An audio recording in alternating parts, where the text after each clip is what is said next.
Hello नमस्कार जय हिंद वंदे मातरम जय मध्य प्रदेश जय संविधान। दोस्तों Madhya Pradesh TET second grade सामाजिक विज्ञान चयन परीक्षा की तैयारी करने वाले विद्यार्थियों के लिए भारतीय संविधान के टॉप मोस्ट प्रश्न जो कि पिछली परीक्षाओं में आए हुए हैं उन प्रश्नों पर हम इस सेशन में डिस्कस करेंगे। तो आइए, पहला प्रश्न है, राज्यपाल की दोहरी भूमिका से क्या तात्पर्य है। तो राज्यपाल की दोहरी भूमिका से तात्पर्य क्या है? ये संवैधानिक शासक और केंद्र का एजेंट होता है। कौन दोस्तों? राज्यपाल। ठीक है, यानी कि संवैधानिक शासक होता है राज्य में और केंद्र का एजेंट होता है और जिसकी नियुक्ति राष्ट्रपति के द्वारा की जाती है दोस्तों।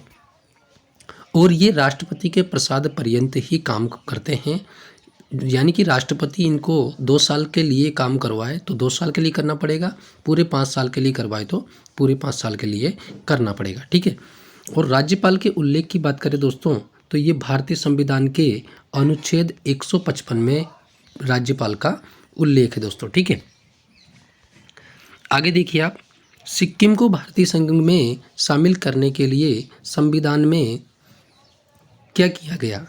तो दोस्तों अनुच्छेद 2 क तथा 35वें संविधान संशोधन अधिनियम 1974 द्वारा सिक्किम को भारतीय सह राज्य का दर्जा दिया गया। यानी कि कौन सा संविधान संशोधन? 35वें संविधान संशोधन 1974 द्वारा सिक्किम को भारत के सह राज्य का दर्जा दिया गया और 36वें संविधान संशोधन 1975 द्वारा सिक्किम को भारतीय गणराज्य में 22वें राज्य के रूप में शामिल किया गया या सम्मिलित किया गया। तो दोस्तों सह राज्य का दर्जा, आपसे दर्जा पूछा जाए कि सिक्किम को दर्जा कब दिया गया, तो दोस्तों 35वें संविधान संशोधन 1974 के द्वारा। ठीक है, और पूछा जाए आपसे प्रश्न कि भारतीय गणराज्य में, मतलब भारतीय गणराज्य में 22वें राज्य के रूप में कब सम्मिलित किया गया, तो ये 36वें संविधान संशोधन 1975 के द्वारा दोस्तों। तो दोनों ही प्रश्नों के आंसर अलग अलग होंगे, बारीकी से आपको देखना पड़ेगा। ठीक है, आगे देखिए आप, नीति निर्देशक तत्वों का समुचित कार्यान्वयन किस बात पर निर्भर करता है। दोस्तों नीति निर्देशक तत्वों की बात करें हम तो दोस्तों नीति निर्देशक तत्व, पहली बात तो मैं बता दूं, वाद योग्य नहीं है, ये वाद योग्य नहीं है। ठीक है, ये बात आप ध्यान रखें। और नीति निर्देशक तत्वों की बात करें हम तो नीति निर्देशक तत्वों को भाग 4 में, ठीक है, भाग 4 में 36 से 51 तक, अनुच्छेद 36 से 51 तक वर्णित किया गया है।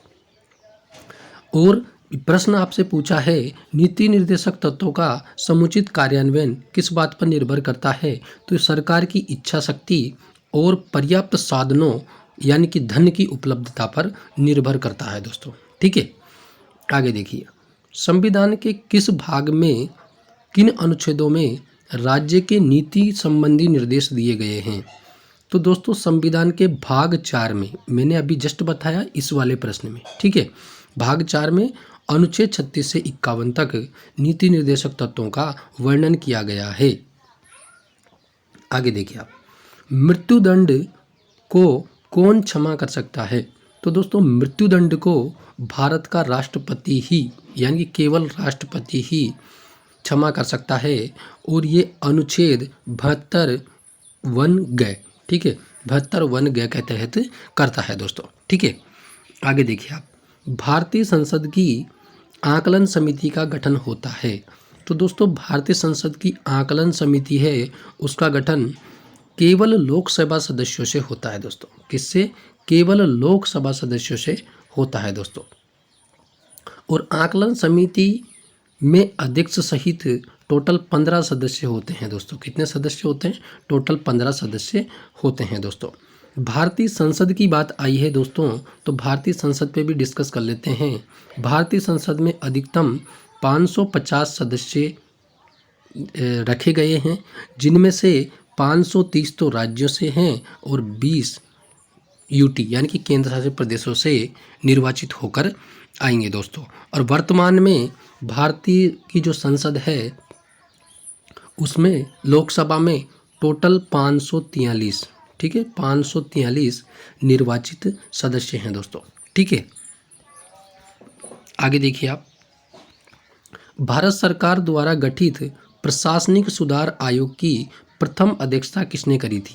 तो दोस्तों प्रशासनिक सुधार आयोग, ठीक है, प्रशासनिक सुधार आयोग की बात करें तो 5 जनवरी 1966 को प्रशासनिक सुधार आयोग का गठन हुआ था, ठीक है। और इसकी अध्यक्षता प्रथम जो हुआ था, इसकी अध्यक्षता मोरारजी देसाई ने करी थी दोस्तों। और मोरारजी देसाई की बात करें तो दोस्तों मोरारजी देसाई भारत के राष्ट्रपति थे या प्रधानमंत्री थे, ये मुझे कमेंट करके बताएंगे आप, ठीक है। देखो कुछ काम मैं भी दूंगा अब आपको, ठीक है। विनियोग अधिनियम सरकार को किससे धन विनियोग करने के लिए अधिकृत करता है? तो दोस्तों विनियोग अधिनियम सरकार को धन विनियोग करने के लिए अधिकृत करता है। तो दोस्तों ये संचित निधि को, किसको दोस्तों? संचित निधि को, और इसी को हम बोलते हैं कंसोलिडेटेड फंड बोलते हैं इसको दोस्तों, ठीक है। और धन विधेयक की बात आई है तो धन विधेयक पर भी चर्चा कर लेते हैं। तो धन विधेयक का हमेशा लोकसभा में ही प्रस्तुत होता है दोस्तों। कहाँ पर प्रस्तुत होता है? लोकसभा में ही प्रस्तुत होता है दोस्तों धन विधेयक हमेशा, ठीक है। आगे देखिए आप, नई अखिल भारतीय सेवा की स्थापना का अधिकार किसे है? तो दोस्तों नई अखिल भारतीय सेवा की स्थापना का अधिकार संसद को है दोस्तों। किसको है? संसद को है दोस्तों, ठीक है। आगे देखिए आप, संघ लोक सेवा आयोग की स्थापना भारत के संविधान के किस अनुच्छेद के अंतर्गत की गई है? तो दोस्तों संघ लोक सेवा आयोग, जिसको हम यूपीएससी बोलते हैं, यूपीएससी की बात करें दोस्तों तो ये अनुच्छेद 315 के अंतर्गत की गई है दोस्तों, ठीक है, इसकी स्थापना। और इसकी स्थापना की बात करें दोस्तों तो ये कब की गई है? तो दोस्तों 1 अक्टूबर 1926 को स्थापना की गई है दोस्तों, ठीक है। और संघ लोक सेवा आयोग, जिसको हम यूपीएससी बोलते हैं दोस्तों, इसके वर्तमान अध्यक्ष कौन है दोस्तों? तो इसके वर्तमान अध्यक्ष डॉक्टर मनोज सोनी दोस्तों, डॉक्टर मनोज सोनी इसके वर्तमान में अध्यक्ष है दोस्तों, ठीक है। और प्रथम की बात करें दोस्तों तो इसके फर्स्ट अध्यक्ष कौन थे दोस्तों? तो इसके फर्स्ट अध्यक्ष दोस्तों सर रोश बारकर इसके प्रथम अध्यक्ष थे दोस्तों यूपीएससी के, ठीक है दोस्तों। और यूपीएससी की प्रथम महिला की बात करें दोस्तों तो प्रथम महिला कौन थी वो भी मैं आपको बता देता हूँ, रोसमेलियन मैथ्यू खुरबुली, ठीक है दोस्तों। ये थोड़ा सा नाम अटपटा है, लिख के ही बता देता हूँ मैं आपको। रोसमेलियन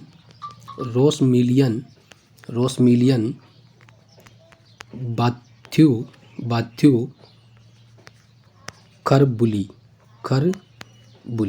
ये नाम है दोस्तों, ठीक है। और ये जो रही थी 1992 से लेकर 1996 तक रही थी दोस्तों, ठीक है। आगे देखिए आप, राज्यपाल की स्वस्थ भूमिका होती है। तो दोस्तों राज्यपाल की स्वस्थ भूमिका क्या होती है? ये केंद्र और राज्य के मध्य कड़ी का काम करता है। कौन दोस्तों? राज्यपाल दोस्तों, ठीक है। और ये भी आप याद रखें कि आप जिस परीक्षा की तैयारी कर रहे हैं और जिस स्टेट से तैयारी कर रहे हैं उस स्टेट के राज्यपाल का, वर्तमान जो राज्यपाल है उनका नाम भी आप याद रखें दोस्तों, ठीक है। आगे देखिए आप, कौन सा प्राधिकरण भारत की समेकित निधि में राज्यों को राजस्व का सहायता अनुदान देने वाले सिद्धांतों की अनुशंसा करता है? तो दोस्तों वित्त आयोग, ठीक है। वित्त आयोग क्या करता है? समेकित निधि में, यानी कि जो भारत की जो समेकित निधि है, निधि में राज्यों को राजस्व का सहायता अनुदान देने वाले सिद्धांतों की अनुशंसा करता है, ठीक है। और वित्त आयोग की बात करें दोस्तों तो वित्त आयोग के गठन 22 नवंबर 1951 को वित्त आयोग का गठन हुआ था दोस्तों। प्रथम वित्त आयोग की बात करें तो प्रथम वित्त आयोग के अध्यक्ष केसी नियोगी, ठीक है, केसी नियोगी प्रथम वित्त आयोग के अध्यक्ष थे दोस्तों। ये भी आप ध्यान रखें दोस्तों। और वर्तमान में जो चल रहा है दोस्तों वो कौन सा वित्त आयोग है? वो 17वां वित्त आयोग है दोस्तों, 17वां वित्त आयोग है। और 17वें वित्त आयोग के अध्यक्ष की बात करें दोस्तों तो अरविंद पनगड़िया, अरविंद पनगड़िया ये बने हैं दोस्तों अभी, ठीक है। और ये अरविंद पनगड़िया हैं वो नीति आयोग के उपाध्यक्ष भी रह चुके हैं दोस्तों, प्रथम उपाध्यक्ष रह चुके हैं दोस्तों, ठीक है। आगे देखिए आप 73वां संविधान संशोधन जो कि 1992 में हुआ था, किस महत्वपूर्ण तथ्य को निर्दिष्ट करता है? तो दोस्तों 73वां जो संविधान संशोधन है ये पंचायती राज से संबंधित है। और पंचायती राज की ही बात करें दोस्तों तो राजस्थान के नागौर जिले के बगदरी गांव में 2 अक्टूबर 1959 को पंडित जवाहरलाल नेहरू के द्वारा पंचायत राज व्यवस्था लागू की गई दोस्तों, ठीक है। और यहाँ पर दोस्तों हम बात करें तो 73वां संविधान संशोधन किसको निर्दिष्ट करता है? तो देश में मजबूत एवं जीवंत पंचायती राज संस्थाओं की बुनियाद को रखता है दोस्तों ये, ठीक है। आगे देखिए आप, किसकी सिफारिश के बिना कोई धन विधेयक प्रस्तुत नहीं किया जा सकता? तो दोस्तों धन विधेयक हमेशा लोकसभा में प्रस्तुत होगा दोस्तों, यानी कि लोकसभा में जाएगा धन विधेयक सबसे पहले, ठीक है। हमेशा उस लोकसभा में जाएगा, राज्यसभा में नहीं जाएगा, ठीक है। तो धन विधेयक प्रस्तुत नहीं किया जा सकता, मतलब किसकी सिफारिश के बिना? तो दोस्तों राष्ट्रपति की सिफारिश के बिना धन विधेयक कभी भी प्रस्तुत नहीं किया जाएगा दोस्तों, ठीक है। ये भी आप ध्यान रखें दोस्तों, ठीक है। और धन विधेयक की बात करें दोस्तों तो धन विधेयक का जिक्र भारतीय संविधान के किस अनुच्छेद में है? तो अनुच्छेद 110 में, अनुच्छेद 110 में धन विधेयक का उल्लेख है दोस्तों, ठीक है। आगे देखिए आप, कौन से मूल अधिकार राष्ट्रपति के द्वारा अनुच्छेद 352 के अंतर्गत आपातकाल की घोषणा किए जाने पर भी न्यायालय द्वारा परिवर्तित किए जा सकते हैं? तो दोस्तों यहाँ पर हम बात करें दोस्तों तो जीवन एवं दैहिक स्वतंत्रता के अधिकार, जीवन एवं दैहिक स्वतंत्रता के अधिकार ये दोस्तों राष्ट्रपति द्वारा आपातकाल की घोषणा किए जाने पर न्यायालय द्वारा परिवर्तित किए जा सकते हैं दोस्तों, ठीक है। और दोस्तों अनुच्छेद 20 और अनुच्छेद 21 इन दोनों का राष्ट्रपति भी इन दो अनुच्छेदों को निलंबित नहीं कर सकता आपातकाल के दौरान भी दोस्तों। अच्छा, अनुच्छेद 20 में क्या है? तो अनुच्छेद 20 में अपराधों के संबंध में संरक्षण से संबंधित है दोस्तों, ठीक है। और अनुच्छेद 21 की बात करें दोस्तों तो किसी भी व्यक्ति को विधि द्वारा स्थापित प्रक्रिया के अतिरिक्त उसके जीवन और व्यक्तिगत स्वतंत्रता के अधिकार से वंचित नहीं किया जा सकता दोस्तों, यानी कि प्राण एवं दैहिक स्वतंत्रता का अधिकार दोस्तों, ठीक है। आगे देखिए आप, समान कार्य के लिए समान वेतन का उपबंध संविधान में कहाँ किया गया है? तो दोस्तों समान कार्य के लिए समान वेतन, यानी कि महिला और पुरुष दोनों समान कार्य करते हैं तो उनको समान कार्य के लिए समान वेतन मिलना चाहिए। ये राज्य के नीति निर्देशक तत्व और राज्य के नीति निर्देशक तत्वों को ही हम बात करें तो दोस्तों 36 से लेकर 51 तक राज्य के नीति निर्देशक तत्वों का उल्लेख है और भारतीय संविधान के भाग 4 में उल्लेखित है दोस्तों, ठीक है। और ये बात समान कार्य के लिए समान वेतन का उल्लेख कहाँ पर है? तो दोस्तों ये अनुच्छेद 39 घ में, कहाँ पर दोस्तों? 39 घ में है दोस्तों, ठीक है। आगे देखिए आप, मरने का अधिकार जीवन के अधिकार में सम्मिलित नहीं है। मरने का अधिकार जीवन के अधिकार में सम्मिलित नहीं है, यह किस केस में अभी निर्धारित हुआ दोस्तों? तो ये श्रीमती ज्ञान कौर बनाम पंजाब राज्य के केस में हुआ दोस्तों, ठीक है दोस्तों। आगे देखिए आप, संविधान के किस अनुच्छेद में अनुसूचित जाति अनुसूचित जनजाति हेतु सेवाओं में आरक्षण का प्रावधान किया गया है? तो दोस्तों अनुच्छेद 335 में, अनुच्छेद 335 में ये प्रावधान किया गया है दोस्तों, ठीक है। आगे देखिए आप, भारतीय संविधान का कौन सा अनुच्छेद अनुसूचित जाति वह अनुसूचित जनजाति को परिभाषित करता है। तो दोस्तों अनुसूचित जाति और जनजाति को अनुच्छेद 366 प्रदर्शित करता है दोस्तों, ठीक है, यानी कि परिभाषित करता है दोस्तों, ठीक है। आगे देखिए आप, लोक लेखा समिति में 22 सदस्य होते हैं। किस सदन से कितने सदस्य होते हैं? तो दोस्तों ये 22 सदस्य 15 लोकसभा से होते हैं दोस्तों और 7 राज्यसभा से होते हैं दोस्तों।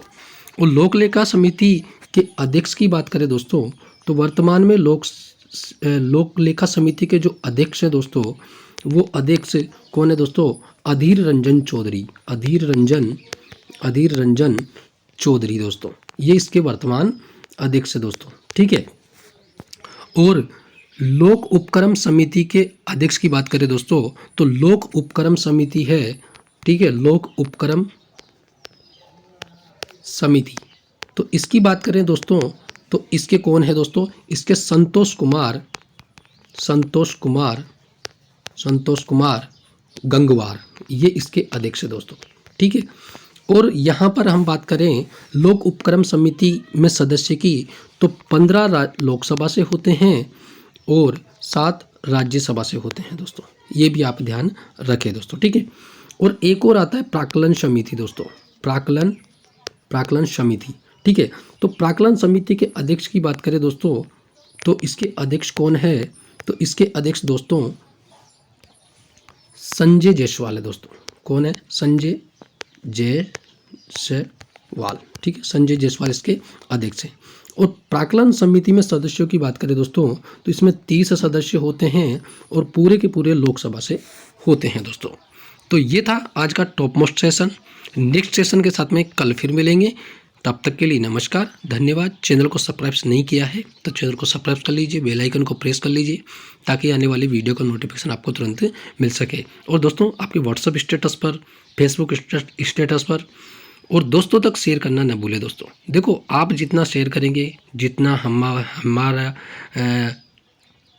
हमें मोटिवेशन प्रदान करेंगे, तो दोस्तों हम आपके लिए और भी ज़्यादा मेहनत करेंगे और मैं आपके लिए बेस्ट से बेस्ट कंटेंट दूंगा जो कि आपकी परीक्षा को फोड़ने के काम आएगा दोस्तों। तो कल फिर मिलते हैं, धन्यवाद दोस्तों।